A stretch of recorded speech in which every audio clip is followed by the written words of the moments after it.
Bismillahirrahmanirrahim. Assalamualaikum warahmatullahi wabarakatuh. Alhamdulillahilladzi anzala al-Qur'ana hudan lin-nasi wa bayyinatin minal huda wal furqan. Asyhadu an la ilaha illallah wahdahu la syarika lah wa asyhadu anna sayyidana Muhammadan abduhu wa rasuluhu la nabiyya ba'da. Allahumma salli wa sallim wa barik ala habibina wa syafi'ina wa maulana Muhammadin wa ala alihi wa ashabihi wa mawala amma ba'du. Rabbi shrah li sadri wa yassir li amri wa hlul 'uqdatam min lisani yafqahu qawli. Allahumma anfa'na bima 'allamtana wa 'allimna ma yanfa'una wa zidna ilma.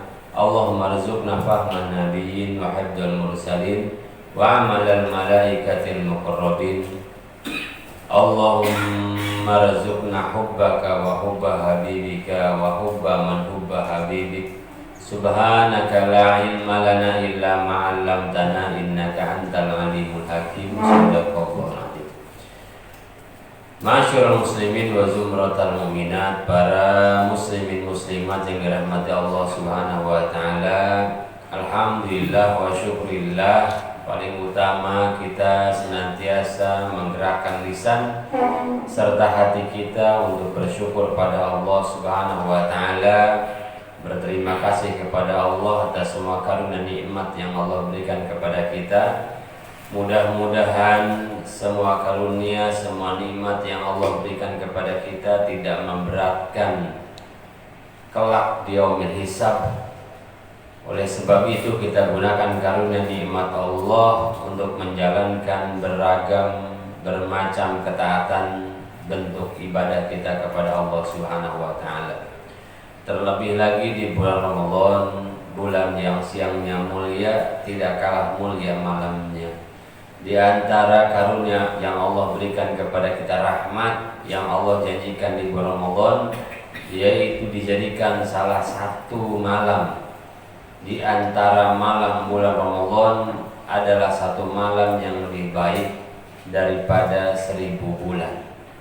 Biasanya pembahasan soal Lailatul Qadar itu di akhir-akhir Ramadan, masuk minggu ketiga, masuk minggu keempat, diingatkan kita akan malam Lailatul Qadar. Sebelum nyampe ke masa itu, saya ingatkan agar kita tidak terlewat untuk mendapatkan malam Lailatul Qadar. Jelas kata Allah Subhanahu wa taala di dalam Al-Qur'an bahwa malam Lailatul Qadar khairum min alfi syahrin, lebih baik daripada 1000 bulan. 1000 bulan itu artinya 83,3 sekian tahun. Berarti orang yang menghatamkan Quran di malam Lailatul Qadar sama dengan menghatamkan Quran selama 83 tahun.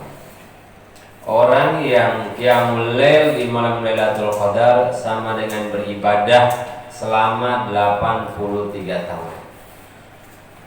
Orang yang ngaji di malam Lailatul Qadar sama dengan ngaji selama 83 tahun. S berapa tuh ngaji 83 tahun? Banyak S-nya gitu. Nah, saya teringat satu amanah guru saya ketika di pesantren untuk mendapatkan malam Lailatul Qadar. Ukuran santri yang malas ibadah, santri model sini. Kalau santri di luar sana kuat-kuat ibadahnya. Ukuran santri, ukuran kita yang awam mendapatkan malam Lailatul Qadar, cari cara yang gampang, cari cara yang mudah, jangan cari cara yang susah. Biasanya orang menghidupkan betul kata hadis, ada yang mengatakan di malam-malam ganjil setelah 10 akhir Ramadan, ada yang mengatakan tanggal 27, ada yang mengatakan pokoknya 10 malam terakhir aja iktikaf ibadah, jangan kurang-kurang, Allah mendapatkan Lailatul Qadar. Ada cara yang lebih mudah lagi. Yang pertama patokannya bahwa malam Lailatul Qadar itu terjadinya adalah di malam hari bulan Ramadan. Malam hari bulan Ramadan. Malam Lailatul Qadar pasti terjadi di malam bulan Ramadan, tidak terjadi di luar malam bulan Ramadan. Nah, kalau pakai rumus ini, insya Allah malam Lailatul Qadar kita pasti nggak terlewat. Terjadi di malam hari bulan Ramadan, malam hari bulan Ramadan, dan malam itu mulainya dari maghrib sampai dengan fajar, dari maghrib sampai dengan fajar. Walhasil hidupkan saja malam bulan Ramadan seluruhnya, pasti mendapatkan malam Lailatul Qadar. Kalau begadang tiap malam selama bulan Ramadan nggak kuat juga santri. Ya. Santri akrabnya dengan liwat, akrabnya dengan makanan, pules. Kita permudah lagi. Bukan berarti nggak boleh di akhir-akhir Ramadan kita i'tikaf terus mencari malam Lailatul Qadar. Tapi ini cara yang gampang, yaitu setiap malam hari bulan Ramadan jangan tinggalkan qiyamul lail bulan Ramadan. Jangan tinggalin qiyamul lail bulan Ramadan. Mana qiyamul lail yang paling enteng? Mana qiyamul lail yang paling mudah? Yaitu sholat tarawih. Sholat tarawih itu qiyamul lail. Sholat tarawih itu kita sholat tarawih sudah termasuk qiyamul lail. Maka bisa diambil konklusi bahwa orang yang tidak pernah lewat tarawihnya setiap malam, insya Allah mendapatkan malam Lailatul Qadar dalam keadaan qiyamul lail.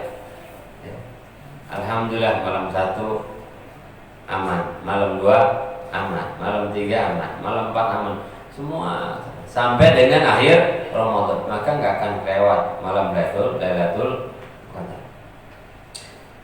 1. Jangan tinggalin sholat tarawih, pasti mendapatkan malam Lailatul Qadar. Yang kedua, jangan tinggalkan sholat Isya berjamaah.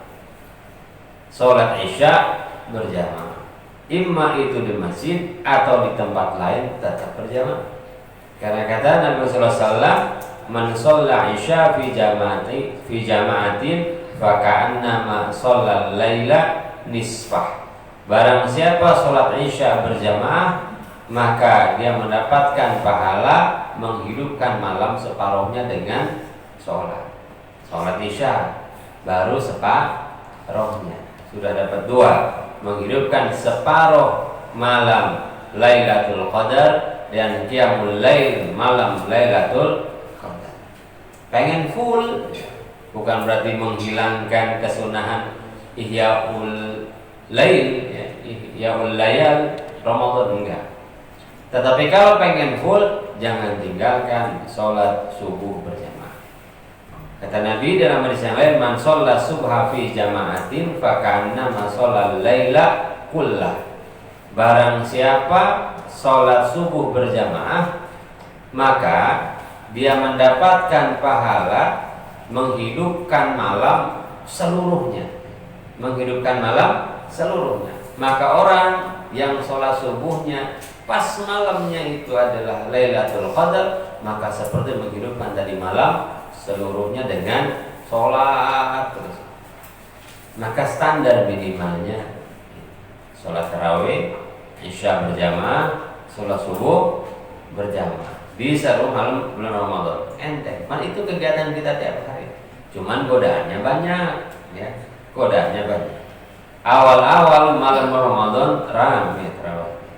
Pertengahan susut, akhir kisut, udah bukan susut lagi, kisut udah habis ya. Maka kemarin ada satu orang, "Ustaz, gimana nih sholat tarawih ke masjid?" Gak usah dilarang sholat tarawih, ntar susut sendiri. Akhir Ramadan nanti susut sendiri. Maka tinggal disering dari awal Ramadan sampai dengan Ramadan. Standar minimal ini jangan ditinggalin. Bagus lagi, wabil ashari hum yastaghfirun, sebelum sahur beristighfar dengan tahajud. Udah setiap malam aja tuh niatkan, setiap malam niatkan mencari malam Lailatul Qadar, Insya Allah nggak akan kelewat. Mau lari kemana Lailatul Qadar? Pasti terjadi malam bulan Ramadan, dan malamnya maghrib sampai dengan fajar. Ya. Minimal hidupkan itu, insya Allah Kelak kita berRamadan mendapatkan malam Lailatul Qadar. Ya. Tertutup sudah insya Allah hari-hari kita yang lalu, setahun, 2 tahun, 10 tahun, 15 tahun kita meninggalkan jalan Allah Subhanahu wa Ta'ala. Udah punya deposit kita 83 tahun dalam keadaan ibadah kepada Allah Subhanahu wa Ta'ala. Terus setiap Ramadan seperti itu. Ini kan indahnya menjadi umat Rasulullah. Inilah indahnya menjadi umat Nabi Muhammad SAW. Sahabat pernah ngeluh kepada Rasulullah, "Ya Rasulullah, bagaimana kita mau mengejar umat-umat terdahulu? Umat-umat terdahulu itu kalau tukang jihad, kalau tukang ibadah umurnya panjang-panjang. Ada yang 200 tahun, ada yang 400 tahun, ada yang 800 tahun. Umat Nabi itu 800 tahun, 700 tahun. Paling pendek usia Nabi adalah Nabi Isa. Itu pun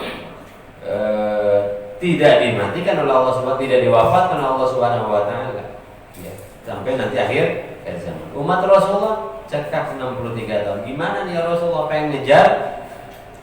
pengen mengejar ibadahnya umat terdahulu. Maka dikasih karunia oleh Allah Subhanahu wa Ta'ala malam Lailatul Qadar. Adanya di malam bulan Ramadan. Maka jangan ketinggalan, hidupkan terus ya. Baca Quran, qiyamul lail dan ibadah-ibadah yang lain standar-standar aja. Insyaallah gak ketinggalan malam Lailatul Qadar. Para jamaah dirahmati Allah Subhanahu wa Ta'ala, kita akan membaca kitab Ayyuhal Walad yang pertama.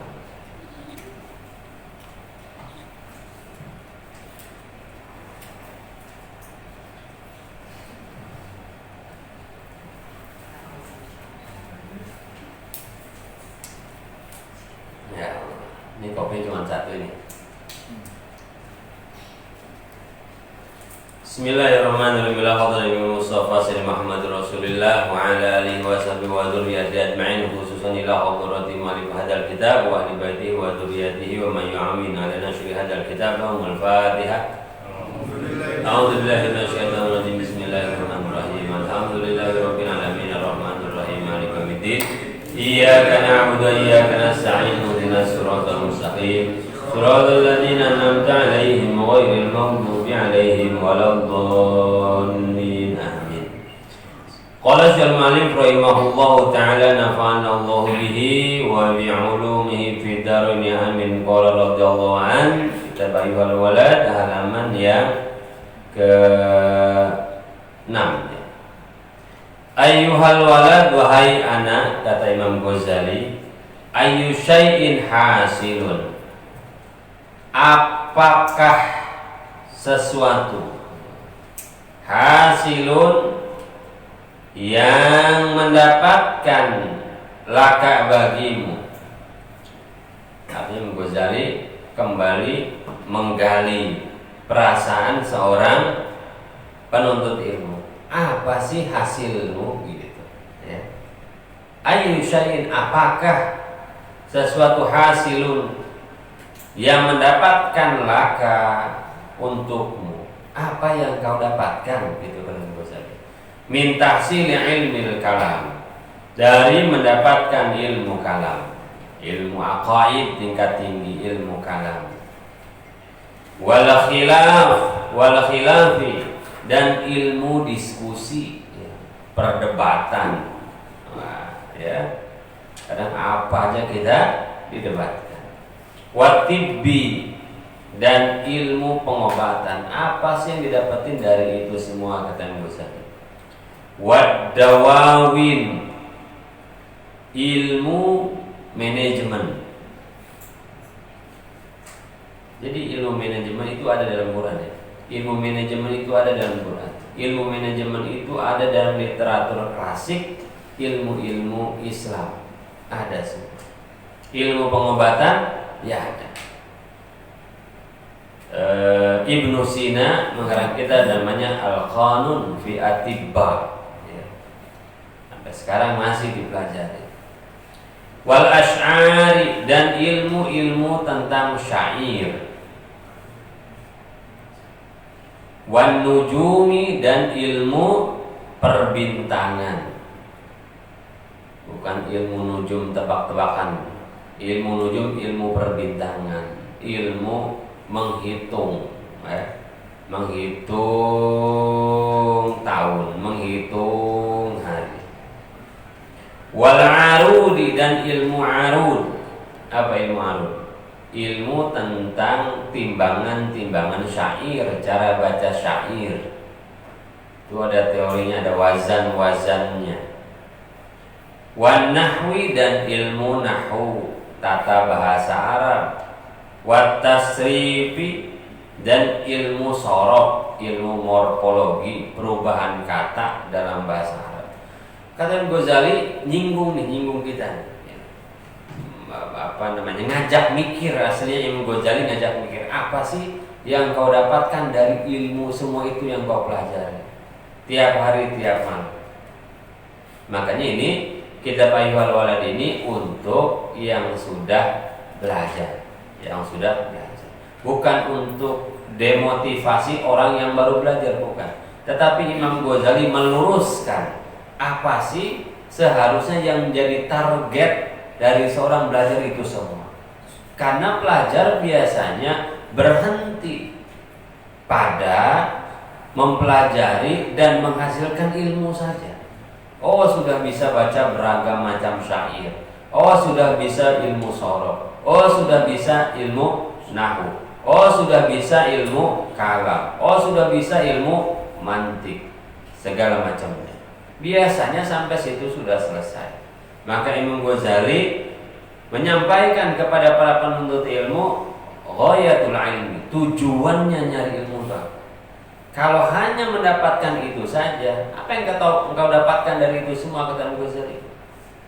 Ghairu tadyi'il umur, kecuali hanya menyia-nyiakan umur saja. Jadi bahasanya menyia-nyiakan umur. Bukan berarti tidak patut dipelajari. Jangan hanya sampai bisa itu, oh sudah bisa baca kitab kuning, sudah selesai. Belum selesai. Ghairu tadyi'il umri, kecuali menyanyikan umur jauh, belajar kemana? Ada yang antar pulau, ada yang antar provinsi, ada yang antar negara, belajar ilmu syariat ini. Bikhilafi dzil jalali, dengan melanggar dzil jalali, Allah yang memiliki keagungan. Artinya pun bisa ilmu arud, bisa ilmu kalam, bisa ilmu fikih, bisa ilmu hadis, bisa ilmu tafsir, bisa ilmu-ilmu itu semua. Kalau melanggar aturan Allah Subhanahu wa taala, maka enggak ada faidah, tidak ada manfaatnya. Tidak layak untuk dibanggakan di hadapan Allah Subhanahu wa taala. Karena hasil dari ilmu itu semua adalah ketaatan kepada Allah Subhanahu wa taala. Banyak ilmunya tapi malas ibadahnya. Ilmunya mau ngomong apa aja jadi, tetapi ibadah malas. Itu ya, soal niat, soal keyakinan. Karena banyak amal-amal yang terlihatnya seperti amalan akhirat, tapi nggak nyampe akhirat. Ngaji, ngajar, memakmurkan masjid. Kalau tujuannya bukan Allah Subhanahu wa taala, maka enggak jadi apa-apa. Cuman kelihatan bagus di dunia, di akhirat enggak dapat apa-apa. Hati-hati kan dosa. Itu semua tidak ada manfaatnya ketika engkau melanggar aturan Allah Subhanahu wa taala. Maka penting harus kokoh, jangan mudah goyang oleh fitnah-fitnah dunia, oleh gemerlapnya dunia. Banyak orang yang ilmunya sudah banyak, sudah luas, luar biasa, tetapi goyang kena fitnah-fitnah dunia. Dengan mudah mengatakan halal sesuatu yang haram. Karena apa? Dijanjikan, inilah Pak Ustadz, ya, tolonglah ini, dicarilah dalil halalnya.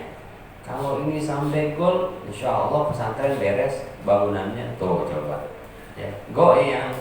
Kalau pakai oke, udah lacur sudah ilmunya. Ya.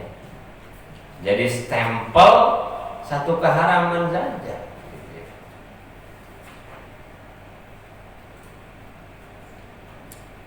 Fitnah akhir zaman ini kan luar biasa. Butuh orang yang betul-betul i'tiqadnya kuat, keyakinannya kepada Allah Subhanahu wa Ta'ala. Kalau enggak,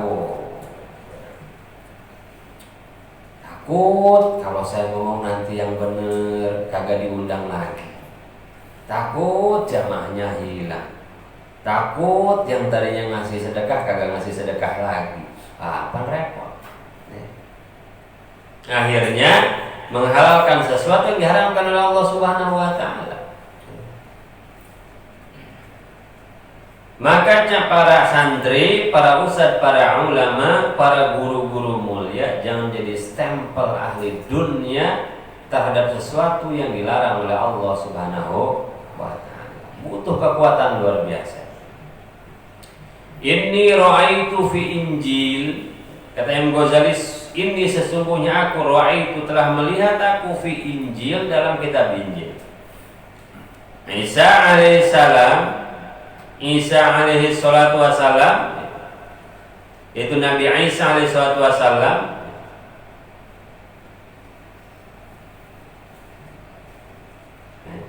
Nabi Isa ngomong begini dalam Injil. Dalam Injilnya Nabi Isa, fi Injil Isa alaihi salatu wassalam, di kitab Injilnya Nabi Isa alaihi salatu wassalam.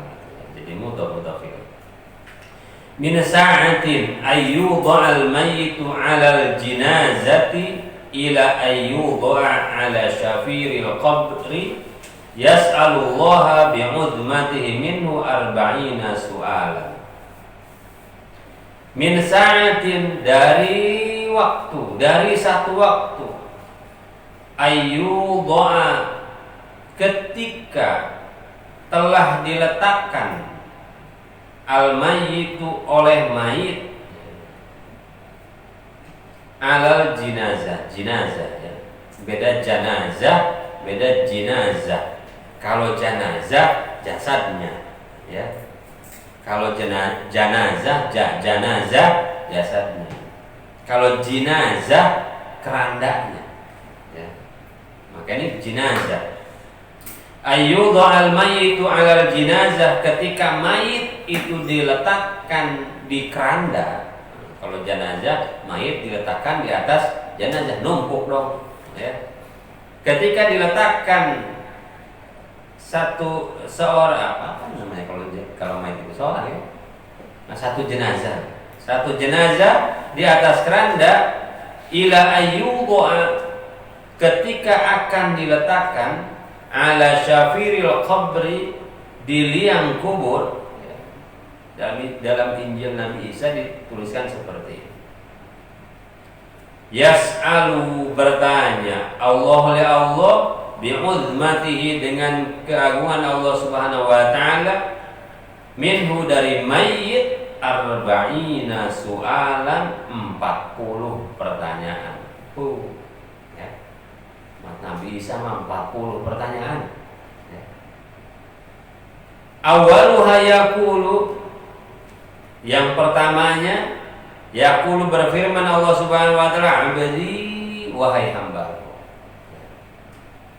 toharta mandarul khalqi, toharta, sungguh telah menyucikan engkau, mandarul khalqi, akan pandangan makhluk ya.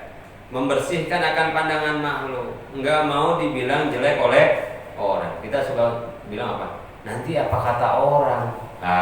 Kita suka begitu tuh.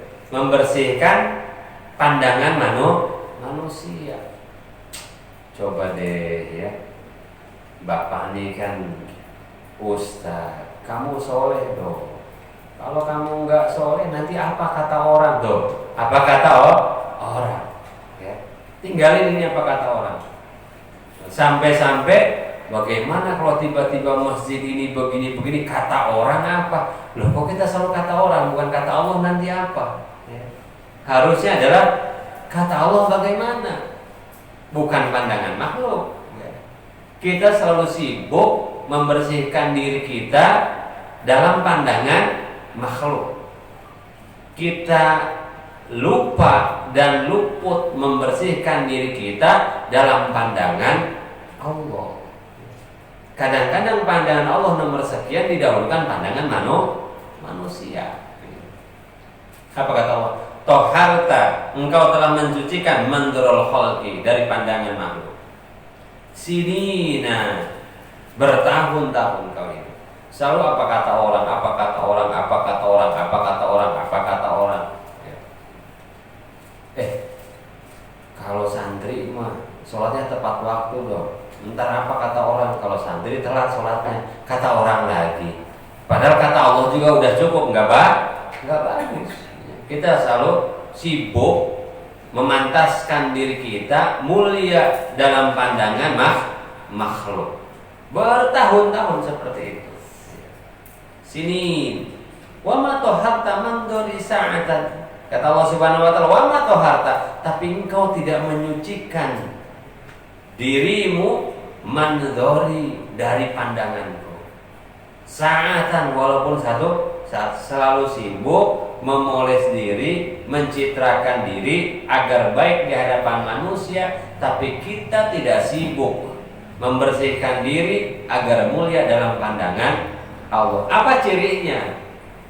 Ketika dalam ibadah yang dilihat oleh orang rapih, luar biasa ibadah kita. Tetapi ketika ibadah kita sendiri, hanya kita dan Allah Subhanahu wa taala, acak-acakan lagi ibadah kita.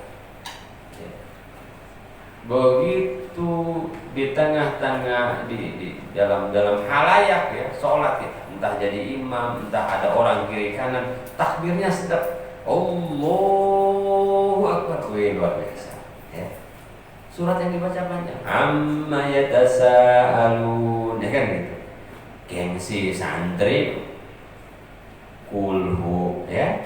Kenapa? Lagi banyak orang. Begitu sendiri balik kulhu deui gitu. Bukan gak boleh kulhunya, bukan. Tapi betapa kita pengen dipandang baik sama makhluk, tapi kita begitu sabodo amat terhadap pandangan Khaliq. Maka nggak naik-naik makom kita, di situ aja. Makomnya makom puyeng aja. Kenapa? Karena kita masih sibuk dengan pandangan makhluk. Ya Allah. Wa kulla yaumin, padahal setiap hari yang guru melihat Allah fi qalbika, di dalam hatimu. Jangan dipikir Allah nggak tahu apa yang ada dalam hati kita. Yaqulu, berfirman Allah Subhanahu wa taala, matasnau lil ghairi, matasnau apa tasnau yang kau perbuat li ghairi, selain untukku. Kenapa engkau berbuat sesuatu bukan untukku? Wa anta mahfufun bi khairi, padahal wa anta, dan bermula engkau mahfufun, itu memerlukan engkau bi khairi, akan kebaikanku. Lah kata Allah Subhanahu wa taala, engkau berharapnya kebaikan dariku, tapi ibadahnya bukan untukku. Ya. Kan kita kalau minta sama Allah, ya Allah beri saya rizki, ya Allah beri saya karunia, ya Allah beri saya rahmat, beri saya berkah. Tapi kok ibadahnya bukan untuk Allah, nah, ibadahnya untuk manusia, untuk makhluk. Ini enggak fair kata Allah. Ya. Ini tidak fair. Mintanya sama Allah, baik-baikinnya, baik-baikin makhluk. Mau kapan dapatnya kebaikan dari Allah Subhanahu wa taala? Jangan begitu. Ama anta fa'asammu la tasma'. Ama anta, sedangkan engkau fa'asammu, engkau tuli, la tasma'u, tidak mendengar. Apakah engkau tuli, tidak bisa mendengar? Kata Allah Subhanahu wa taala gitu ya. Padahal kita selalu ngomong inna sholati wa nusuki wa mahyaya wa mamati lillahi rabbil alamin. Itu janji kita kepada Allah Subhanahu wa taala. Ternyata kita masih lebih sibuk memperbaiki diri dalam pandangan manusia ketimbang kita sibuk bagaimana pandangan Allah terhadap kita, bagaimana kita mendapatkan nadrohnya Allah Subhanahu wa taala. Bagaimana kita mau mendapatkan cintanya Allah Subhanahu wa taala, sementara yang kita poles setiap hari adalah agar orang melihat kita baik. Ya sudah, paling juga mentoknya hanya baik di depan makhluk, tidak baik di hadapan Allah Subhanahu wa taala. Gitu. Ayyuhal walad, kata Imam Ghazali.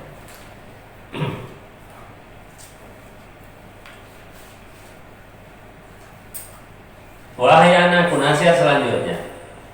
Nasihat yang tadi adalah bagaimana kita harus sibuk, bagaimana pandangan Allah terhadap kita, bagaimana ibadah kita, bagaimana bacaan Quran kita, bagaimana nangis kita kepada Allah Subhanahu wa taala, bagaimana takutnya kita kepada Allah Subhanahu wa taala.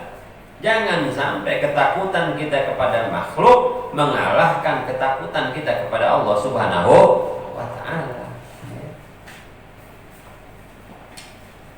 Ayyuhal walad, wahai anak, al-ilmu bil amali junun wal amalu bi ghairi ilmin la yakun.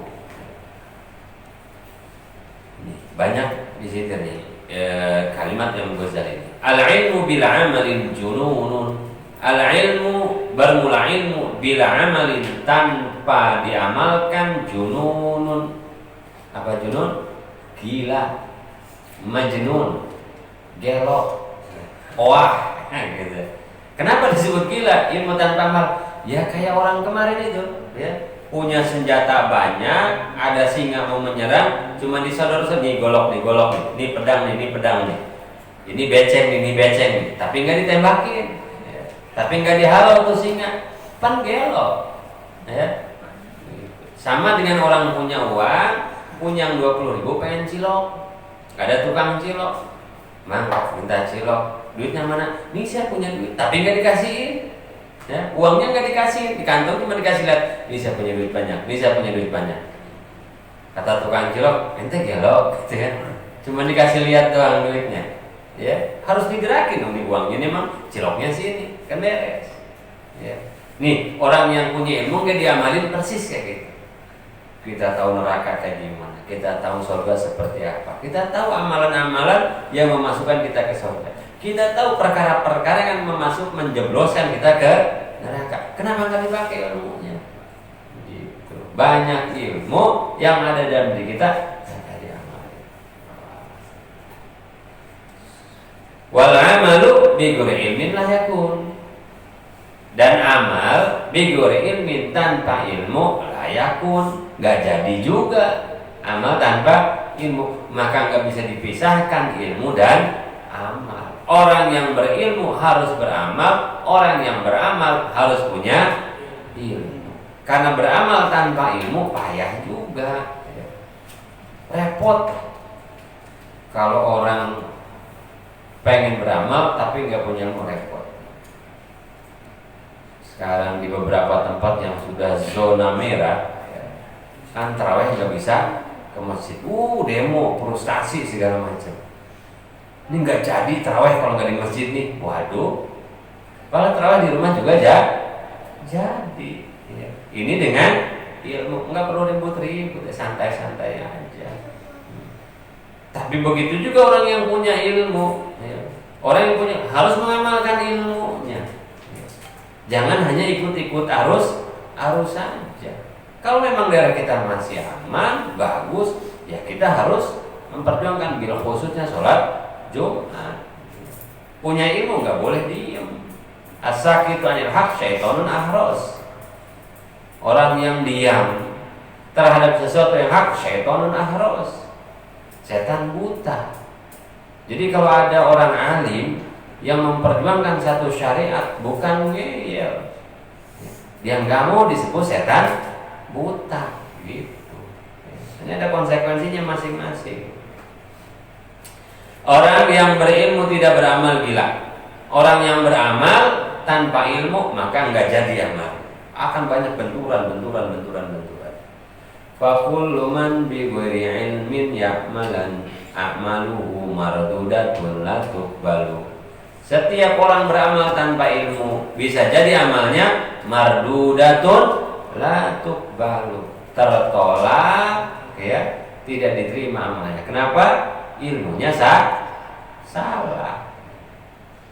Wa'lam, dan ketahuilah annal ilma, sesungguhnya ilmu, alladzi yang la yub'iduka, yang tidak menjauhkan engkau al-yauma, hari ini, anil ma'asi, dari maksiat, wala yahmiluka ala ta'at, dan tidak membawa ilmu akan kau ala ta'ati, kepada taat. La yub'idaka, tidak akan menjauhkan engkau wadan, esok hari, yaitu kelak di yaumil qiyamah, an-nari jahannam, dari neraka jahannam. Ilmu yang tidak menjauhkan engkau dari maksiat dan tidak membuat engkau gemar taat di dunia, maka jangan berharap ilmu itu akan menyelamatkan engkau esok hari di neraka. Jadi nggak jadi apa-apa tuh. Jadi kata Imam Ghazali, dua targetnya. Kalau punya ilmu harus menjauhkan kita dari maksiat kepada Allah, dan membawa kita kepada taat. Itu ilmu diamalkan. Jangan terjebak ilmu itu diamalkan dengan diajarkan, betul, tapi itu salah satunya. Yang paling pokoknya ilmu itu harus manfaat buat kita. Oh, ngeri lagi ente. Kalau dikasih tahu beratnya ngajar, ngeri lagi. Bahkan kita nih, kalau masih ada orang lain yang ngajar, lebih baik kita nggak ngajar. Kalau ada orang yang masih mau ngajar di rumah kita mending nggak ngajar. Ada orang lain yang mau ngajar, benar, alim, lebih baik kita nggak ngajar. Ngeri ya. Ya ayyuhalladzina amanu lima taquluna ma la taf'alun, kabur maqtan indallahi an taqulu ma la taf'alun. Wahai orang-orang beriman, kenapa kalian katakan sesuatu yang tidak kalian lakukan? Kehinaan besar, dosa besar di sisi Allah, engkau mengucapkan sesuatu yang tidak kalian lakukan. Ngeri. Maka mengamalkan ilmu yang pertama adalah untuk kita. Gimana nih ilmu kita? Jadi menjauhkan kita dari maksiat apa enggak? Jangan-jangan ngaji mengaji maksiat jalan terus. Jangan-jangan ngaji mengaji tapi nonton sesuatu di handphone, di TV, di mana-mana, sesuatu diharamkan dalam agama. Ternyata ilmu kita la yu'iduna minal ma'asi, tidak menjauhkan kita dari maksiat pada Allah. Maafi faidah, enggak ada faidah. Ternyata kita sudah selesai ngaji kitab Nangkiwul Qaul. Kita sudah selesai ngaji kitab yang banyak-banyak lah, yang gede-gede, Riyadhus Shalihin lah, Sahih Bukhari lah, dan segala macamnya lah. Tapi enggak membuat kita semangat untuk mengikuti sunnah Rasulullah, tidak membuat kita bersemangat untuk beribadah, nambah sholat sunnah, nambah bacaan Quran, nambah sedekah. Itu juga enggak ada faedah.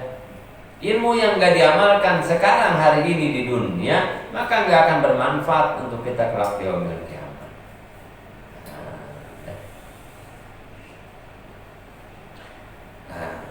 Wa idza lam ta'mal bi ilmikal yauma, wa idza lam ta'mal, apabila engkau tidak beramal bi ilmika, dengan ilmumu, al yauma, hari ini, walam tudarikil ayyama, walam tudariki, maka engkau tidak akan mampu mengejar al ayyama, hari-hari, al madiyah, yang telah lewat.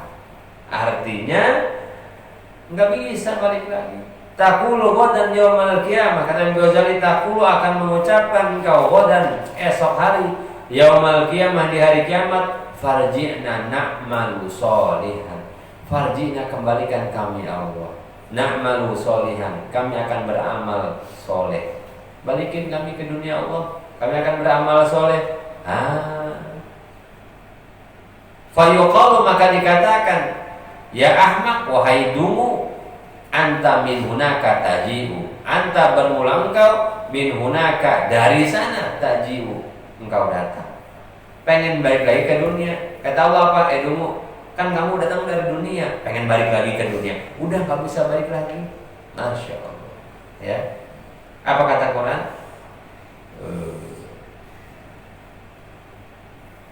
laula akhortani ila ajalin qarib fa asaddaqa wa akum minas sholihin.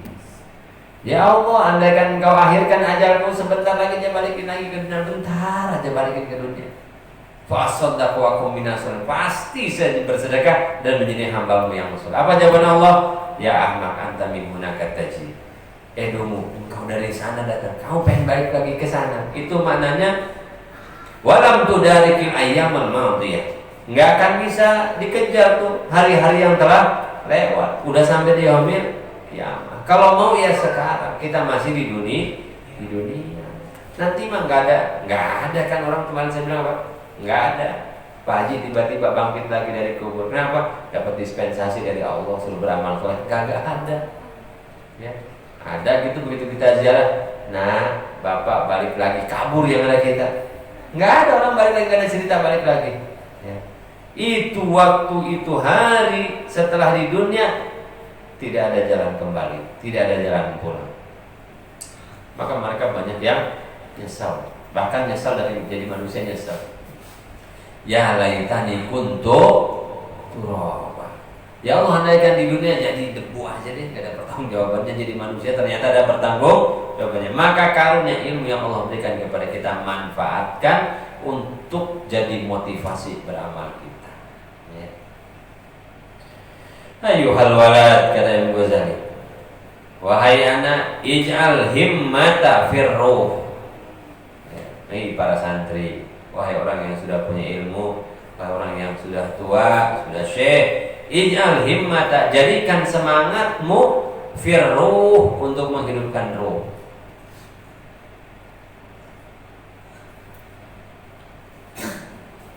Wal hazimata, dan kehancuran fin nafsi, dalam hawa nafsu.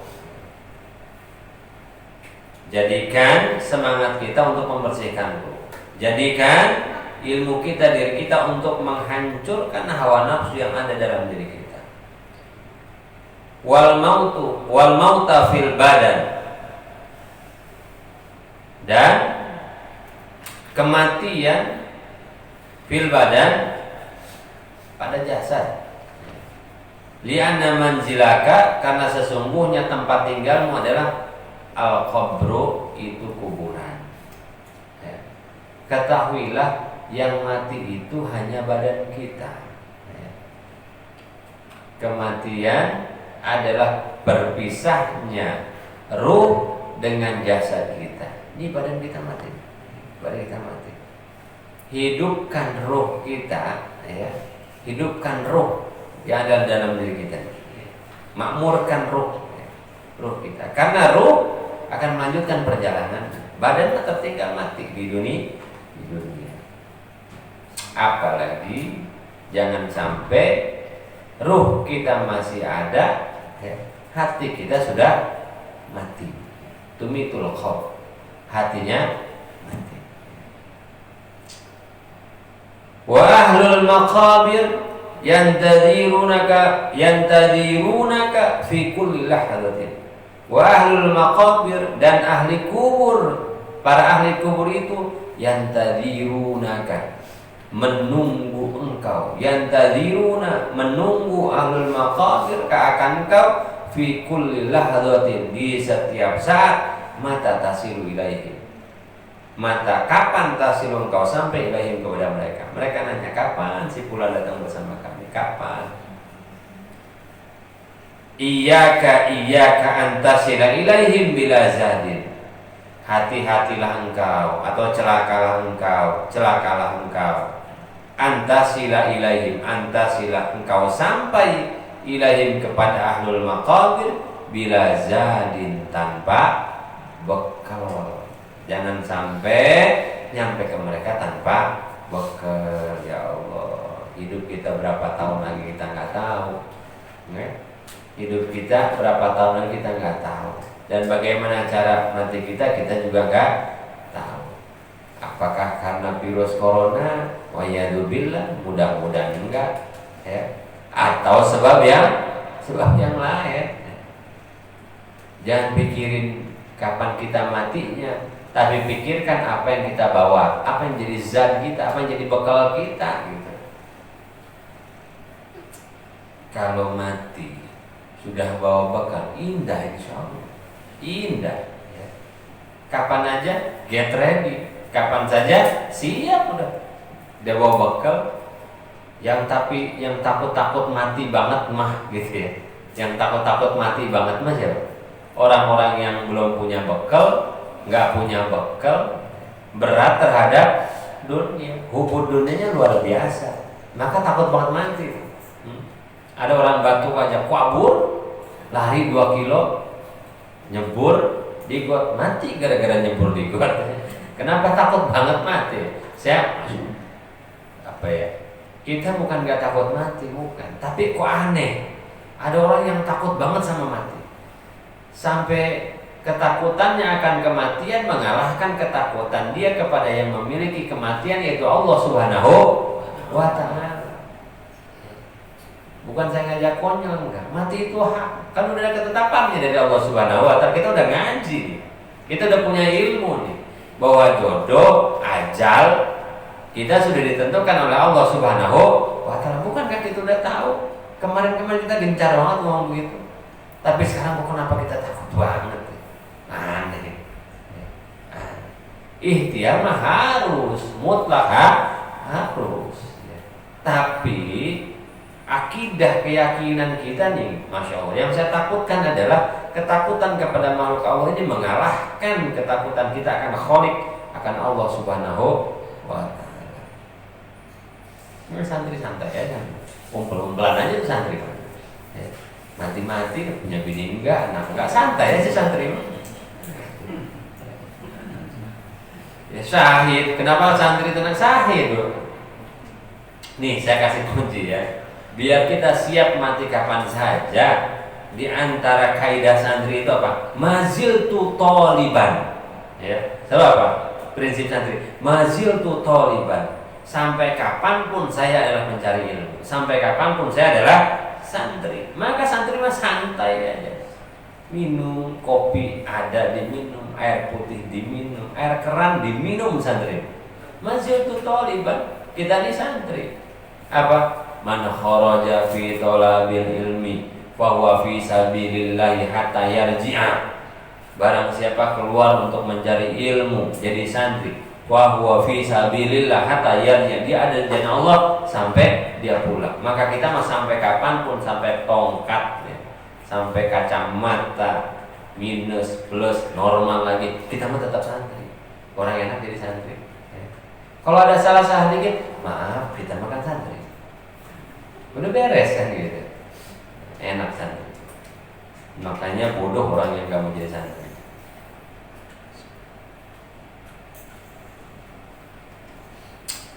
Nah, kumpulin bekal. Apa kata Nabi? Wa khudhiz zada fa inna safara ba'id.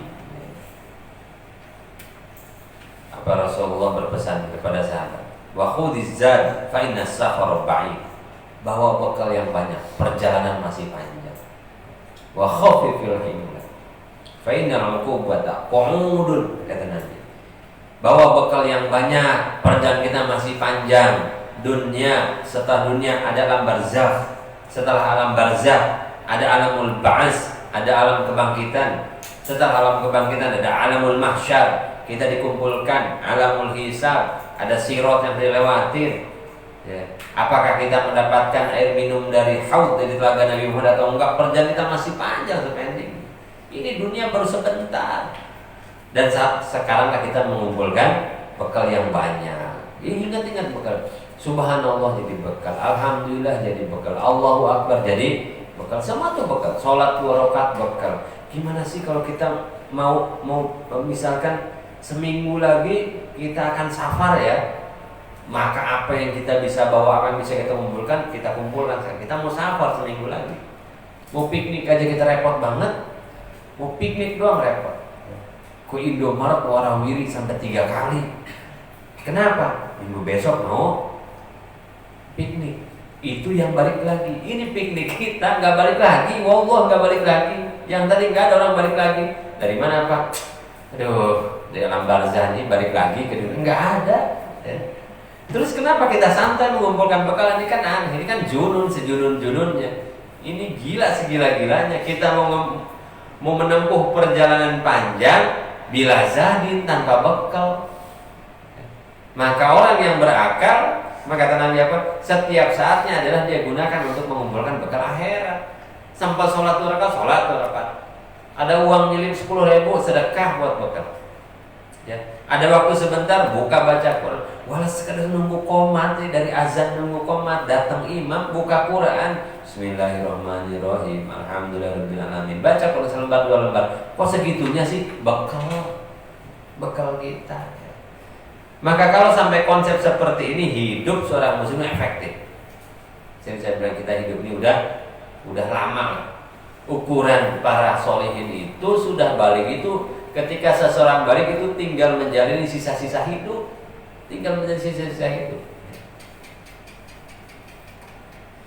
Ya.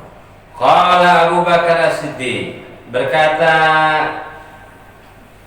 Abu Bakar sahabat Sayyidina Abu Bakar As-Siddiq radhiyallahu anhu, dia semoga Allah anhu kepada Abu Bakar As-Siddiq, hadhil ajsadu qafasut tuyuri. Kata Sayyidina Abu Bakar As-Siddiq, hadhil ajsad, jasad-jasad ini, ya, tubuh-tubuh ini, qafasut tuyur, sangkar burung, au istablud dawabi, atau kandang hewan. Kata Abu Bakar As-Siddiq, tubuh seorang manusia itu bisa jadi kandang burung, bisa jadi kandang hewan melata. Ad-dawab, hewan melata. Lihat, jasadmu itu kandang burungkah atau kandang hewan? Sangkar burung atau kandang hewan? Apa bedanya? Fatafakkar fi nafsik min ayyihima anta. Fatafakkar, maka pikirkanlah olehmu, fi nafsika, pada dirimu, min ayyihima anta, dari ayyihima, dari apa sih namanya? Ayyihima, satu di antara keduanya, anta, engkau termasuk yang mana di antara keduanya, gitu. Ya. Apakah jasadmu itu qafasut tuyur atau istablud dawab? Ya. Min ayyihima anta, kamu termasuk satu di antara dua yang mana?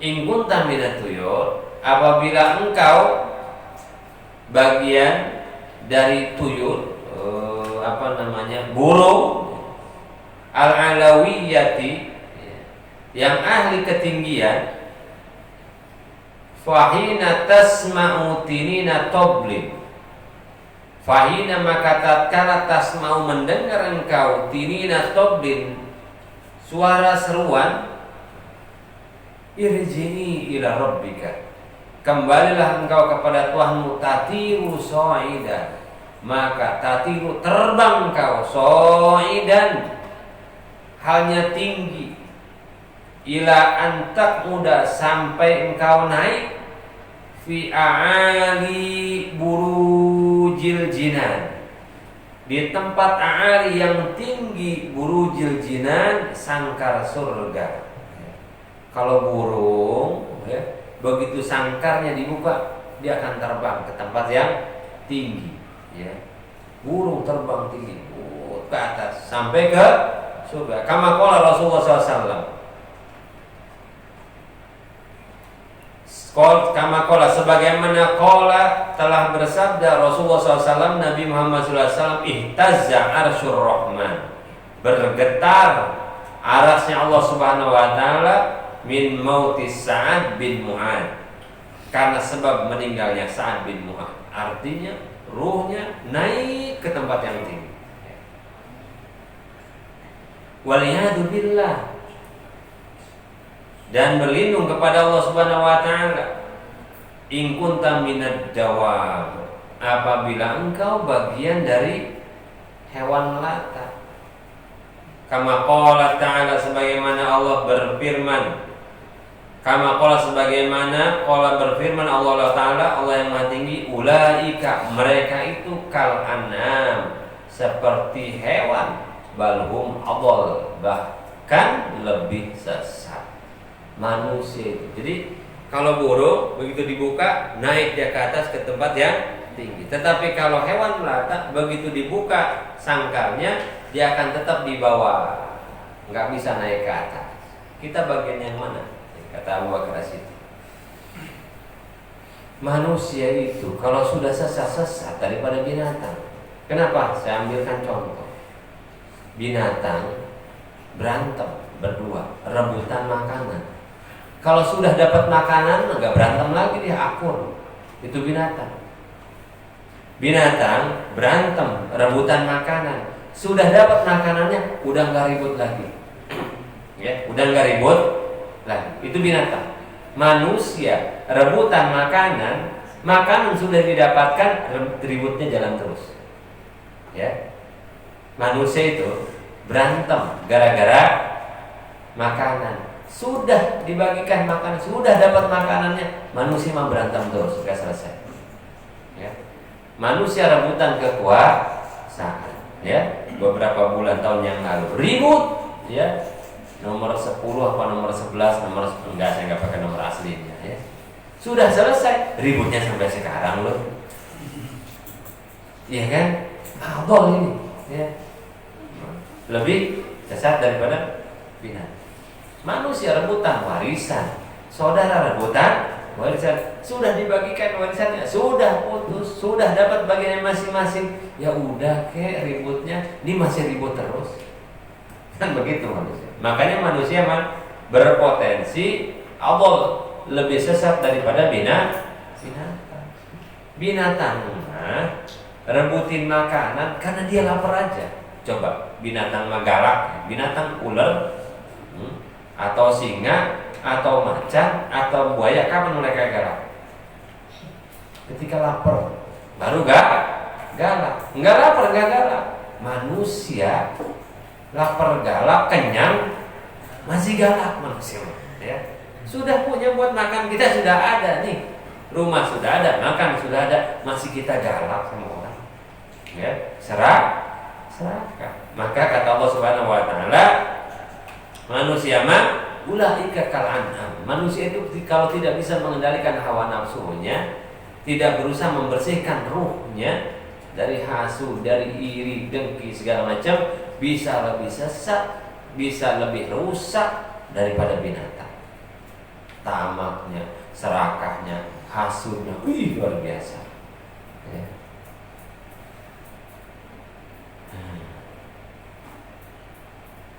Karena keserakahan, manusia itu seorang anak bisa membunuh bapak ibunya, orang tua bisa membunuh anaknya. Fala ta'man intiqalaka min zawiyatid dar ila hawiyatin nar. Fala ta'man, maka jangan merasa aman kau, intiqalaka akan perpindahanmu, min zawiyatid dar, dari tempat yang nyaman. Zawiyah itu tempat yang nyaman di rumah, ila hawiyatin nar, ke tempat di neraka. Neraka hawiyah. Ya. Maka Allah harus selalu waspada. Jangan-jangan di dunia ini kita nyaman, di hari kita nggak nyaman. Ya. Maka pikirkan soal kita. Waruya an Hasan al-Basri, diriwayatkan sesungguhnya Hasan al-Basri rahimahu, semoga merahmati akan Hasan al-Basri, sahabatnya Imam Hasan al-Basri, tabi'in, ulama besar. U'tiya syurbata ma'in baridin. Satu waktu diriwayatkan Imam Hasan al-Basri diberikan syurbata ma'in baridin, minuman yang dingin. Satu gelas minuman yang dingin diberikan kepada Imam Hasan al-Basri, ulama besar. Fa'akhadha kemudian mengambil Imam al-qadha akan tempat air itu, dikasih minuman dingin, ma'un barid. Maka orang-orang soleh biasanya minum air dingin, karena di antara minuman surga minuman air dingin. Tapi bukan air kulkas ya. Artinya ma'un barid. Wagsilhu bil ma'i wa talaji ya. Kama yunqatul abyadu minan danas ya. Ada dalam hadis itu ma'un barid, air dingin. Wa qadah. Kemudian diambil tuh tempat minum itu oleh Imam Hasan Al-Bisri. Wa husya alaihi. Kemudian Imam Hasan Al-Bisri pingsan. Ya. Begitu mau minum, wadah sudah diambil, siap diminum, wa husya, dia pingsan. Ya. Wa husya alaihi. Kemudian dia pingsan alaihi atas qadah. Wasaqata, dan jatuh qadah min yadihi, dari tangannya. Pingsan, jatuh ke tempat air. Falamma afaqa, ketika sudah sadar dari pingsan.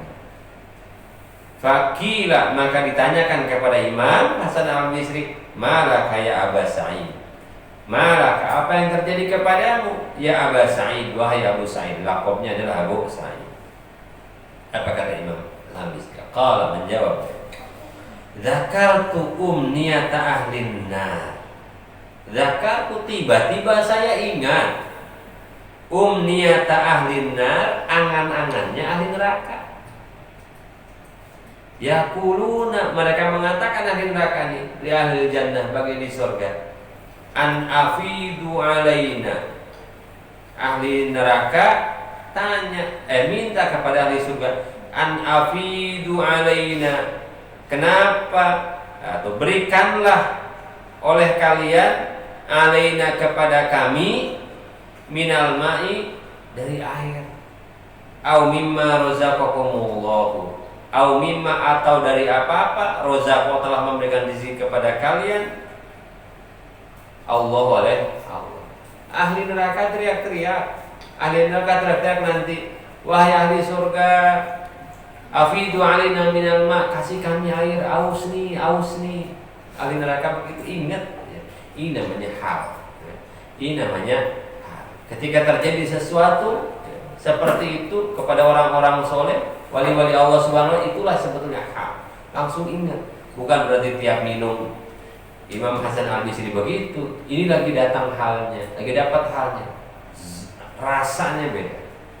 Teng aja gitu, ingat ya Allah. Kita pernah nggak begitu? Begitu kita minum, ya Allah, ntar di akhirat masih bisa minum begini ya, bangga ya.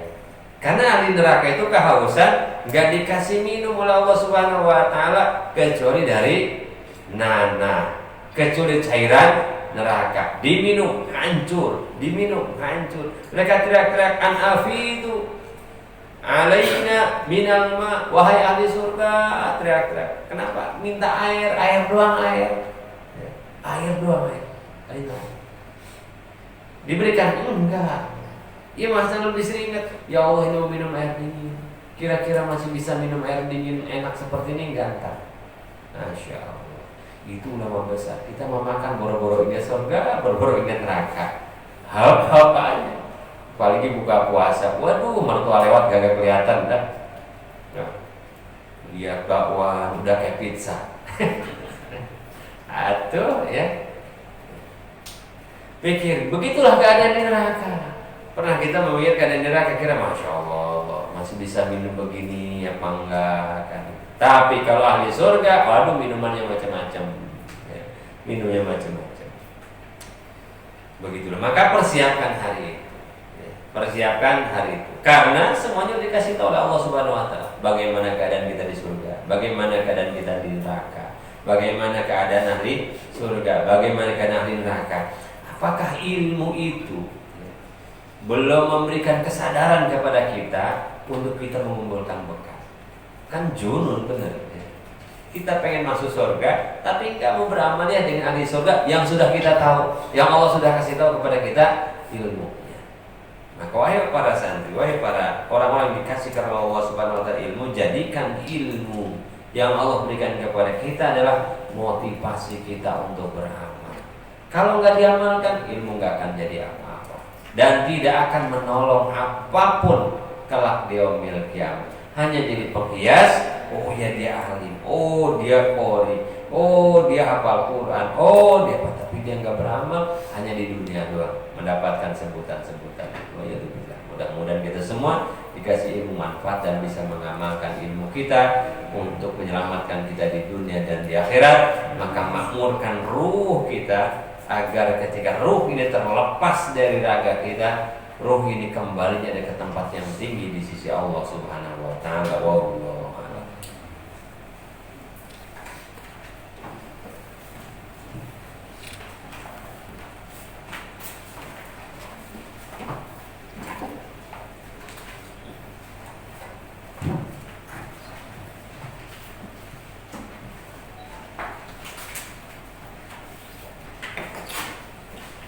Bismillahirrahmanirrahim. Qala Syaikhul Malik rahimahullahu taala nafa'ana Allahu bihi wa bi 'ulumihi fid dharain amin.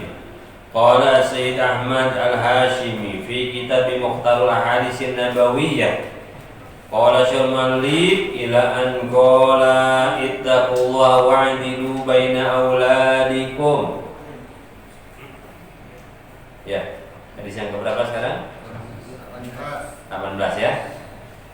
Ittaqillaha, takutlah kalian kepada Allah Subhanahu wa taala. Wa'dilu, dan berbuat adillah kalian. Berarti kalau di depannya disebutkan perintah takwa, yang selanjutnya adalah bagian dari penyempurna ketakwaan itu. Ya. Ittaqullah, takwalah kalian kepada Allah. Wa'dilu, dan berbuat adillah kalian baina auladikum, di antara anak-anak kalian. Nah, kadang-kadang kita nggak adil satu anak dengan anak yang lainnya. Kadang-kadang anak-anak kita ada bawa karakter bawaannya, ada yang sesuai dengan kita, ada yang tidak. Biasanya kita pilih kasih. Jangan, satu, anak kandung kita jangan dibeda-bedakan, baik dari omongan kita ataupun perlakuan kita. Harus adil kita sebagai orang tua. Berarti dosa kita orang tua beda-bedain anak. Yang ini mah belat, yang ini mah pintar, yang ini yang pintar anak saya, yang belat anak emaknya. Kata emaknya, kan kita gojeknya bareng. Kenapa jadi begitu kan gitu? Ya, sama-sama ya. Termasuk anak bawaan. Ya, kadang-kadang nih, mohon maaf ya, saya nggak tahu. Kadang-kadang itu kan anak kamu. Misalkan ada seorang menikah dengan seorang perempuan, atau seorang perempuan nikah dengan seorang laki-laki, ada anak bawaan tuh, atau kita sebut anak tiri. Itu anak kita. Ya. Jangan cuma demen sama emaknya, sama anaknya enggak.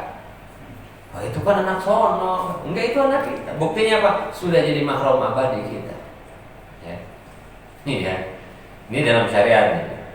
Tidak ada dikotomi orang tua kandung dan mertua, enggak ada. Yang kedua, tidak ada beda antara anak tiri dengan anak, sama saja haknya. Ya, sama saja. Anak kita, buktinya apa? Kita udah nggak boleh nikah dengan anak tiri kita sampai kapanpun. Sampai kapanpun. Kecuali kita sudah akan sama ibunya, begitu pulang ke rumah, anaknya lebih cihu ini. Kagak jadi, belum diapa-apain emaknya nih, belum diapa-apain namanya nih. Nah, itu masih boleh. Tapi kalau emaknya udah diapa-apain, udah dibulak-balik, udah nggak boleh. Jangan baga ngerti santri bulak-balik kapan, sang goreng kan gitu. Ya, artinya kalau belum dijima masih ya perlu aku salah ini kayaknya nih kan gitu ya, misalkan. Nah, kalau sudah mah ya udah anak kita. Ya. Perbuatan adil kita kepada anak-anak kita termasuk bagian dari ketakwaan. Jangan yang laki-laki, yang perempuan, itu anak-anak kita punya hak yang sama dari kita. Kemudian selanjutnya, hadis tadi datang oleh An-Nu'man. Hadis nomor 19. Ittaqu firasatal mu'min. Takutlah kalian firasatal mu'min. Firasat orang mukmin. Fa innahu karena sesungguhnya mukmin yang melihat mukmin binurillah dengan cahaya Allah. Ya, firasat ini sih. Saya kemarin kalau nggak salah cerita, ketika Sayyidina Umar bin Khattab mengirim satu pasukan untuk pergi berperang. Saat berperang mereka camuk, dipukul mundur pasukan Muslim, kirimannya Umar bin Khattab. Di Madinah Sayyidina Umar bin Khattab sedang khutbah. Ketika Sayyidina Umar sedang khutbah, terbayang pasukan yang mundur tadi terlihat. Akhirnya Sayyidina Umar bin Khattab teriak-teriak ketika khutbah, naik ke bukit, naik ke bukit, naik ke bukit. Jamaahnya di Madinah bingung. Ini khalifah kenapa? Ini khalifah kenapa tiba-tiba naik ke bukit, naik ke bukit? Yang sedang di pasukan sana mendengar suara Sayyidina Umar bin Khattab, naik ke bukit, mereka naik ke bukit. Ya. Kemudian dengan siasat itu memenangkan peperangan. Ketika kamu baru cerita, oh, pantas. Ini firasatnya Sayyidina Umar bin Khattab. Satu. Yang kedua, firasat siapa? Orang mukmin, biasanya orang tua kita, orang soleh, orang-orang baik, ya, punya firasat. Tapi firasatnya harus dilatih. Dilatihnya apa? Dilatihnya dengan taat kepada Allah Subhanahu wa Ta'ala. Bukan firasat model kita. Perasaan gak enak nih. Kan gitu. Nah, insting atau intuisi ini bisa dilatih. Insting serta intuisi ini bisa dilatih. Manusia dengan binatang bedanya adalah kalau manusia ketika terlahir akalnya sempurna, intuisi instingnya tidak sempurna. Kalau binatang terlahir akalnya tidak sempurna, intuisi instingnya sempurna, kuat. Maka manusia mukmin yang baik bisa mengasah intuisi serta instingnya, ya, ke level yang baik, yang bagus, sehingga nanti kuat intuisi. Itu orang-orang soleh itu. Maka kita suka minta pendapat, minta doanya orang-orang soleh. Gimana melatihnya? Kalau bahasa santri dengan riyadhah, dengan puasa, dengan zikir, dengan takarrub kepada Allah Subhanahu wa Ta'ala. Nanti akal yang sudah sempurna ini akan bisa dibarengi insting dan intuisi yang kuat. Puasa, zikir, Allah bukakan nanti rahasia. Ini dalilnya. Ittaqu firasatal mu'min. Takutlah akan firasat seorang mukmin yang baik. Tapi bukan untuk meramal, bukan, ya. Intuisi aja. Tergerak begitu saja. Ya udah jalan. Ya udah jangan jalan. Udah nanti aja. Gitu. Tapi nggak usah dijual. Buka praktek nanti. Praktek tebak nasib, walah kan gitu ya. Istilahnya hati, soal hati. Ya. Bagaimana bisa begitu? Hatinya bersih, ya. Hatinya bersih. Maka orang-orang soleh yang terjaga makanannya dari yang halal, yang ibadahnya bagus, yang riyadhahnya luar biasa. Maka santri-santri dulu terkenal dengan riyadhahnya. Guru-guru kita dulu terkenal dengan riyadhahnya. Puasanya luar biasa. Syekh Abu Bakar bin Salim 90 hari puasa. 90 hari puasa. Ada yang puasa model puasa Nabi Daud. Sehari puasa sehari enggak, sehari puasa sehari enggak. Ada yang puasanya Senin Kamis, ada puasanya Ayyamul Bid. Ada juga yang kagak puasa-puasa. Bablasannya enggak puasa-puasanya. Ya. Jadi ini tadi dilatih, ya. Dilatih, kira satu dilatih. Ada makanya ada toriko. Dalam latihan itu toriko menuju Allah Subhanahu wa Ta'ala. Itu latihan tuh, empiris itu dari para ulama yang sudah menjalani riyadhah itu, ya. Jangan bikin model sendiri, ya. Sholat di atas pohon aja, nggak usah, biasa biar kelihatan aneh, ya. Pengen jalan di atas air kan gitu. Kadang-kadang kita suka yang begitunya aja, ya.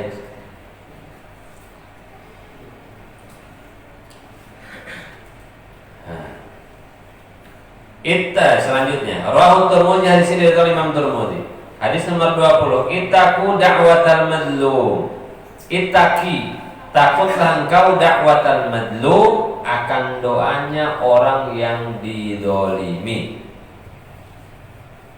Fa innaha, karena sesungguhnya da'watal madlum, doa orang dizalimi, laisa, tidak ada, bainaha, di antara da'watal madlum wa bainallahi, dan di antara Allah, hijab. Hati-hati doa orang yang dizalimi. Siapa orang yang kita pukul, kita ghibah, kita fitnah, kita ambil barangnya, kita ambil hartanya, kita ambil haknya, kita langgar haknya, orang merasa terzalimi, dia doa pada Allah Subhanahu wa taala, hati-hati doanya enggak ditolak oleh Allah Subhanahu wa taala. Ada sendal bagus kita ambil, terus orangnya dizalimi oleh kita, doa sama Allah. Mudah-mudahan kakinya ketukar. Kalau ketukar gimana, repot kanan semua. Jawatan mazlum. Tinggal begitu pulang loh. Kaki kanan semua repot urusannya. Ini namanya da'watal madlum. Hati-hati. Pertama pelajarannya, jangan mendolimi orang lain, dan jangan mendolimi, jangan ambil hak orang lain. Ada kisah masyhur di kalangan santri dulu. Ada seorang nelayan mancing ikan. Ya, dapatlah, memang mancingnya untuk mata pencarian ini, ya, untuk makan. Dapatlah ikan. Ada seorang jeger, jagoan. Dia bilang, hari ini siapa yang makan ikan? Tapi nggak mau susah, ya, nggak mau susah. Saya main ke pantai, siapa tahu ada yang orang dapat ikan, saya mau ambil ikan yang buat dimakan. Ya. Dapatlah si nelayan ini, ketemu dengan preman ini gagah nih, jagoan ini gagah. Saya minta ikannya. Jangan, ini sih buat saya makan keluarga. Saya minta ikannya. Mau ngelawan si nelayan gak berani, jagoan. Ya. Akhirnya ya sudah, diambil ikan sama tersebut. Hatinya gak terima. Ya. Dia berdoa, ya Allah, hari ini dia menunjukkan kegagahannya di hadapan saya. Tolong tunjukkan kegagahanmu kepada dia, ya Allah. Waduh. Nih yang diambil ikannya nih, doa sama Allah, tunjukkan kegagahanmu kepada dia, ya Allah. Hari ini dia menunjukkan kegagahannya kepada saya. Saya dizalimi, tunjukkan kegagahanmu, kekuasaanmu kepada dia, ya Allah. Doanya begitu aja. Diambil ikannya, melawan enggak, takut, tapi berdoa kepada Allah Subhanahu wa taala. Selesai lah, ini kan dibawa pulang sama si jagoan yang gagah ini. Ya, dibersihin dong. Ya. Begitu dia, rupanya ada kain.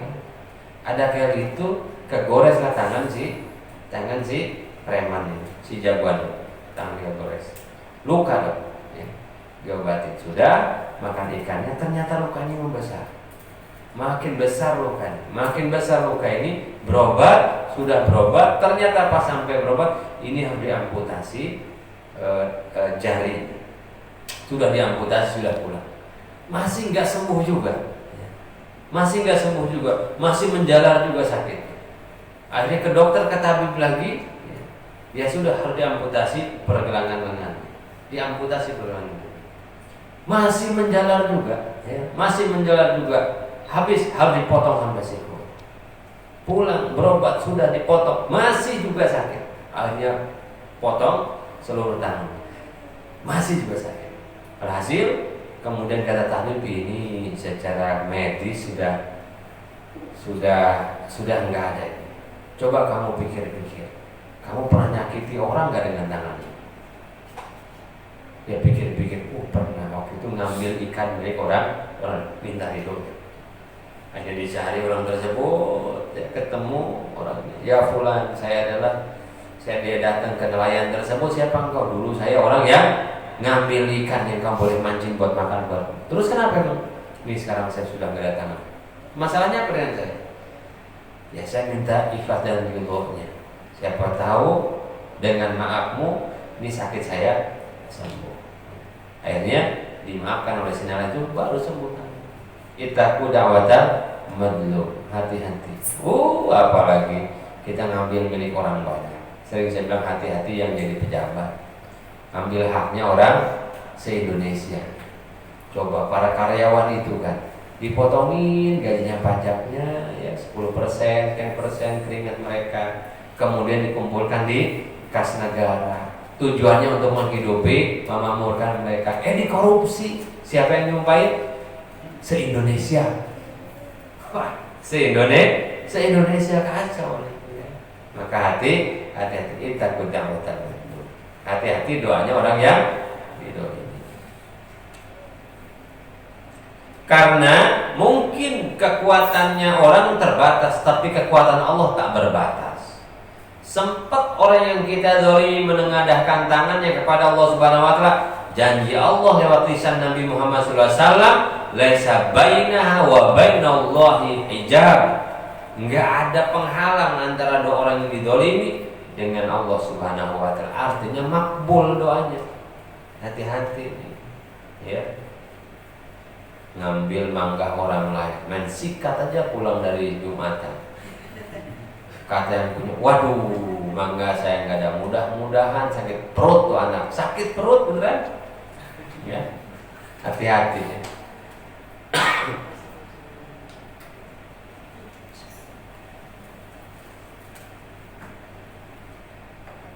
Hadis yang selanjutnya, Rahu Tirmidzi, hadis ini sahih dari Imam Tirmidzi.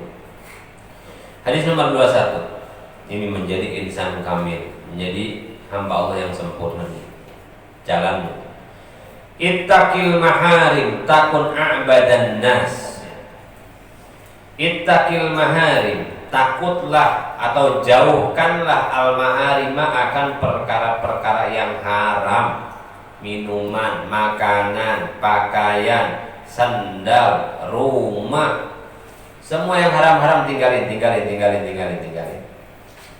Takun maka engkau akan menjadi a'badan nas, orang yang paling beribadah, hamba yang paling baik. Hati-hati. Kita sambil sholat, kita sambil puasa, tapi sambil menikmati keharaman, belum sempurna jadi umat Nabi Muhammad SAW. Dari apa? Ya dari ngambil milik orang lain, ya. Dari ngambil yang bukan haknya kita. Masya Allah. Walau bima qasamallahu lak. Satu, jauhin dari perkara yang haram. Ini menjadi insan kamil, menjadi manusia yang sempurna di mata Allah. Hilangi. Kadang-kadang kita ini memakan yang haram, mengambil yang haram bukan karena kebutuhan, tapi karena keserakahan. Sudah punya sebetulnya makanan kita, sudah cukup sebetulnya gaji kita, sudah cukup sebetulnya pendapatan kita. Tapi karena keserakahan kita ambil yang bukannya hak kita. Sudah cukup kita. Yang kedua adalah kadang-kadang kita mengambil yang haram ini karena hawa nafsu. Karena hawa nafsu kita. Kemampuan kita baru beli motor. Jangan maksain beli mobil. Walhasil nanti apa? Yang haram kita. Kemampuan kita kalau dikasih oleh Allah jalan kaki, ya sudah jalan kaki sehat. Jangan kita pengen sesuatu yang kita belum mampu. Walhasil nanti apa? Riba. Walhasil nanti apa? Kita menipu, kolusi, korupsi, ngambil orang lain, melanggar hak orang lain karena keserakahan. Sebetulnya Allah kasih kita rizki ini sesuai kok dengan kebutuhan kita. Ya. Waktu kita bujangan beda rezekinya dengan kita sudah menikah. Ya, waktu punya istri satu, ya rezekinya segitu tuh. Ya. Begitu punya anak, ya, waktu kita bujangan ngontrak. Ya, waktu punya istri baru menikah ngontrak tapi rumah. Ya, begitu kita punya anak, ya, punya rumah kecil, punya sendiri. Kan begitu terus berjalan, udah disesuaikan oleh Allah Subhanahu wa taala. Kadang-kadang kita pengen melewati itu buru-buru, ya, sehingga mengambil yang bukan hak kita. Terjebaklah kita kepada mengambil sesuatu yang haram. Ya. Kita punya sesuatu yang ada pada diri kita, tapi kita pengen punya orang lain. Ini hawa nafsu. Ya. Kemudian yang kedua, kata Allah, "Wallahu bima qasama ridho. Wardo dan ridholah engkau bima terhadap apa-apa kosama yang telah membagikan Allah ya Allah, ya. Telah dibagi-bagi Allah, rezeki itu dibagi-bagi oleh Allah. Ada yang rumahnya di Gardania, ada yang rumahnya di mana lagi, di Melia, di Lestari, itu udah ada bagi-bagian dari Allah Subhanahu Wa Taala. Ada yang jatahnya punya anak satu, ada yang jatahnya punya anak dua, ada yang jatahnya punya anak tiga. Udah dibagi oleh Allah, kosam Allah. Rezeki udah dibagi-bagi oleh Allah Subhanahu Wa Taala. Ada yang jadi pegawai, ada yang jadi pedagang, ada yang jadi bos, ada yang jadi anak buah, dan segala macam. Itu sudah dibagi-bagi oleh Allah Subhanahu Wa Taala. Tinggal kita ridhonya. Apa tandanya kita ridho terhadap pembagian Allah? Enggak hasud, enggak iri. Kalau kita iri terhadap milik orang lain, karunia yang Allah berikan kepada orang, berarti kita enggak ridho terhadap bagi-bagiannya Allah. Ridho. Ya udah, emang disuruh Allahnya begini, kita menjadi tukang telur aja udah, nikmatin, gitu ya. Ya udah, emang bagi-bagian Allah kita jadi tukang es aja udah, enak jadi tukang es. Mau hujan, mau panas, habis pasti tukang es. Kan enak begitu ya. Udah, nikmatin aja. Ya kita ikhtiar sudah. Ini bagi-bagiannya Allah, rezeki dari Allah Subhanahu Wa Taala. Ridho. Kalau orang ridho, enggak hasud, enggak iri, syukur. Alhamdulillah.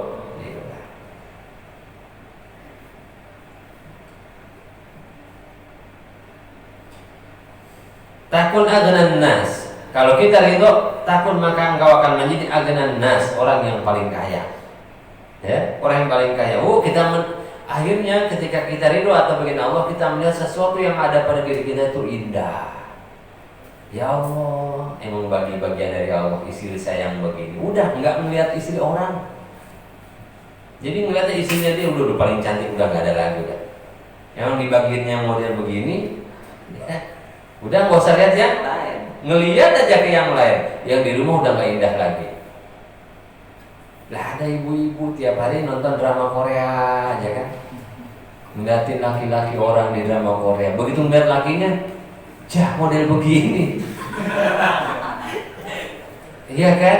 Nggak gitu, itu repot urusannya. Maka kita suruh godol, basyok, pandang, jaga. Kita punya kendaraan ini, udah liatin kendaraan kita aja, fokus kendaraan kita, dipoles segala macam gitu. Coba kita lihat kendaraan orang lain. Ya, udah hilang syukur. Kenapa enggak gitu? Mulai hasud. Dia mau bilang begitu juga boleh korupsi. Kalau enggak korupsi juga boleh nuyul kali. Nah, mulai dari kemana-mana, kan gitu. Kenapa? Enggak itu enggak berterima kasih. Ya kan, makanan juga yang di depan kita sudah. Nggak usah pikirin makanan orang lain. Ente makan bakwan sambil ngebayangin orang makan pizza, nggak enak bakwan beneran. Lebih baik kita, ya Allah ini makan paling enak udah. Kita nggak bayangin. Coba kadang-kadang ya orang gitu ya. Kita lagi enak-enak makan telur dadar ya. Makanya kalau lagi makan udah fokus makan aja. Nggak usah buka handphone, nggak usah nonton TV, nggak usah ada yang lain, nggak usah. Begitu kita lagi makan nasi telur sama kecap enak bener. Begitu lihat di media sosial kita, wih orang lagi makan di Mangking, yang satu lagi makan di Cipes. Ini udah nggak enak lagi, udah nggak kelihatan, udah nggak enak lagi. Ya, maka udah fokus aja. Yang ada pada diri kita itulah yang Allah bagiin kepada kita, yang menjadi jatah kita hari ini. Udah nikmati saja. Kita kadang-kadang gitu punya anak, ya Allah anak saya kenapa hitam banget, bapaknya hitam, mamanya hitam, mau putih ngikutin siapa coba? Ya udah deh, itu memang udah bagian-bagian Allah seperti itu. Malah kita jadi nggak indah hidup kita, nggak indah. Karena sebab apa? Nggak ridho. Maka kemudian apa? Selalu menjadi orang yang merasa orang paling miskin di dunia. Kata Hamdan ATT kan gitu ya. Aku adalah orang termiskin di dunia. Padahal udah cukup ada semua. Kira apa? Mau makan hari ini buka yang nggak pusing, mau sahur ya ada. Besok biar orang kaya sekalipun nggak makan besok siang, asal dia orang Islam. Kan gitu. Nanti ketemu udah ada lagi bagiannya. Udah paling enak santri udah. Bukan nggak mikirin ada makan saya dari mana itu nggak tahu. Pokoknya makan sikat aja udah. Itu kan enak aja deh. Coba kalau kita ngebayangin yang lain, enggak itu, enggak bahagia, enggak syukur. Wa ahsin ila jarika. Nah, yang ketiga, pengen bahagia, pengen sempurna sebagai manusia. Yang pertama tadi apa? Jauhin yang haram. Jangan sampai masuk ke mulut dan minuman makanan. Yang kedua, ridho terhadap rezeki yang Allah kasih pada kita. Ridho itu bukan berarti nggak mencari ya. Kita sudah mencari, mendapatkan, sudah itu berarti bagian kita. Ya. Kemudian yang ketiga apa nih? Wa ahsin ila jarika takun mu'minan. Wa ahsin, dan berbuat baiklah engkau ila jarika kepada tetanggamu. Ya. Takun, maka engkau akan menjadi mukminan, seorang mukmin yang sempurna. Oh, sama tetangga baik, bagus. Apa kata Nabi? Al-muslimu man salimal muslimu min lisanihi wa yadihi. Orang muslim yang sempurna adalah orang yang orang lain terbebas dari kejahatan lisan dan kejahatan tangan. Saya bilang apa? Jangan suka ikut-ikutan kejahatan, kezaliman orang lain kepada kita. Jangan niru, jangan nular. Yang penting kita fokus, kita enggak menyakiti orang lain. Kita enggak jahil kepada orang lain, kita enggak zalim kepada orang lain. Karena kita yang kita pengen jadi mukmin hamba Allah yang sempurna. Pikir kita bermanfaat untuk orang lain. Kira-kira ini nyakitin orang lain, udah diam-diam. Ya, jarika. Kenapa? Orang yang terdekat dulu dengan kita, kanan, kiri, depan, akur, pan enak. Kalau akur sama tetangga tuh enak, benar. Kurang-kurang bawang doang mah gampang, kan gitu ya. Udah enak ya. Wa ahsin, berbuat baik, ihsan. Berbuat ihsan tuh kepada tetangga, takun mu'minan, engkau jadi hamba Allah yang baik. Wa hibbalin nas, dan cintailah olehmu. Wa ahibbalin nas, dan mencintai manusia. Ma tuhibbu, seperti engkau mencintai li nafsika, akan dirimu sendiri. Hormati orang lain, perlakuan orang lain sebagaimana kita ingin diperlakukan seperti itu oleh orang lain. Kita sopan, kita baik, kita ihtiram, kita khidmah. Maka apa janji Allah? Takun musliman, engkau menjadi muslim yang sebenarnya. Ya, ini ajib nih hadisnya, ajib. Ini aja diamalin satu hadis ini, aduh, luar biasa. Masya Allah deh. Perlakukan orang lain sebagaimana kita memperlakukan diri kita sendiri. Kita pengen diseneng, dibuat bahagia oleh orang lain, kita membahagiakan orang lain. Kita menjaga diri orang lain seperti menjaga diri kita. Apalagi kalau sampai seperti sahabat Ansor kemarin kita belajar sirah. Wa yu'thiruna ala anfusihim walau kanu bihim khososoh. Punya sifat ihsan, mendahulukan orang. Saya juga kalau dalam keadaan seperti selalu melihat orang lain seperti materi kita. Orang lain gak makan, dijarak, kalau saya begitu gimana? Kita melihat anak kecil, gimana kalau anak saya seperti itu? Ya. Kita melihat seperti itu. Melihat wanita tua, gimana andaikan wanita itu adalah ibu saya, gimana perasaannya? Pasti kita bangga, kita baik-baik, gitu ya.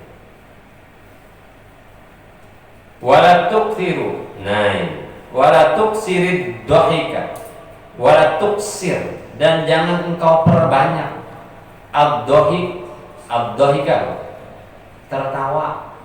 Jangan sering-sering ketawa. Atau jangan sering banget pengen diketawain, ketawa terbahak-bahak. Apa katanya? Fa inna kasratad dhahiki, karena sesungguhnya banyak tertawa, tumitu al-qalba. Tumitu akan mematikan dhahik, al-qalba akan hati.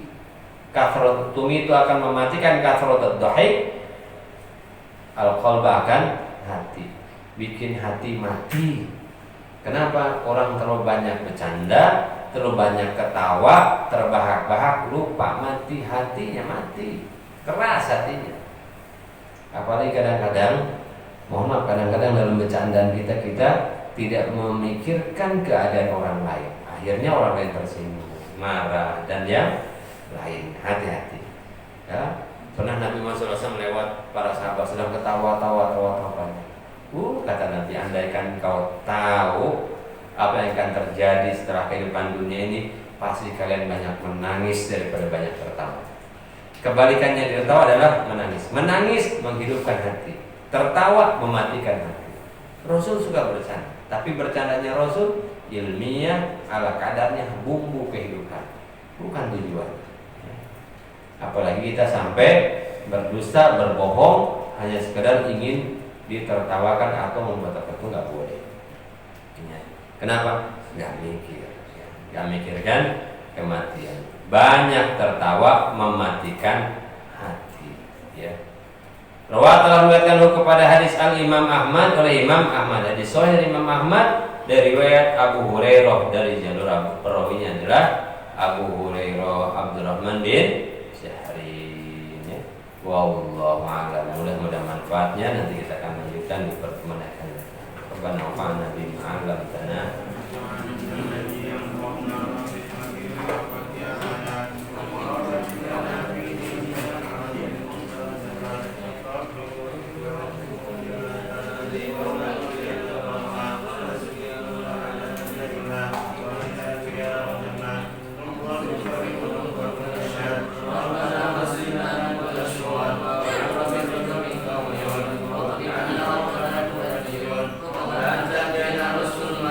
واغفر استر عند ومن ستر وصلاة الله تغشى المصطفى من إلى الحق دعانا والوفاء بكتاب فيه للناس شفاء وعلى الآل الكرام شرفاء وعلى الصحب المصابيح الغرار اللهم اهدنا لهداك واجعلنا ممن يسارع في رضاك ولا تولنا وليا سواك ولا تجعلنا ممن خالف أمرك وعصاك فحسبنا الله ونعم الوكيل ولا حول ولا قوة إلا بالله العلي العظيم وصلى الله على سيدنا محمد وعلى آله وصحبه وسلم يا ربنا اعترفنا بأننا افترقنا وأننا أسرفنا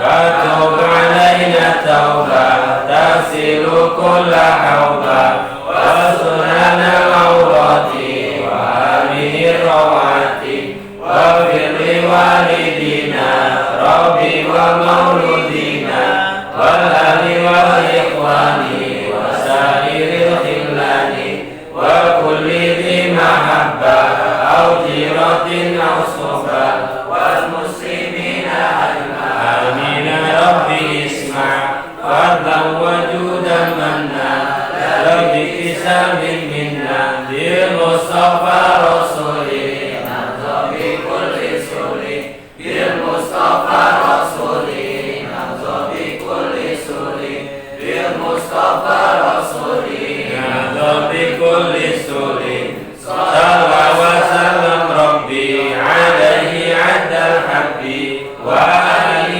وصحبه عدد تشي الصبي والحمد والتناهي سبحان في كل لحظة أبدا عدد خلقي وشر نفسي وزنة ومداد كلماتي سبحانك وبحمدك أشهد أن لا إله إلا أنت أستغفرك وأتوب إليك والسلام عليكم ورحمة الله وبركاته.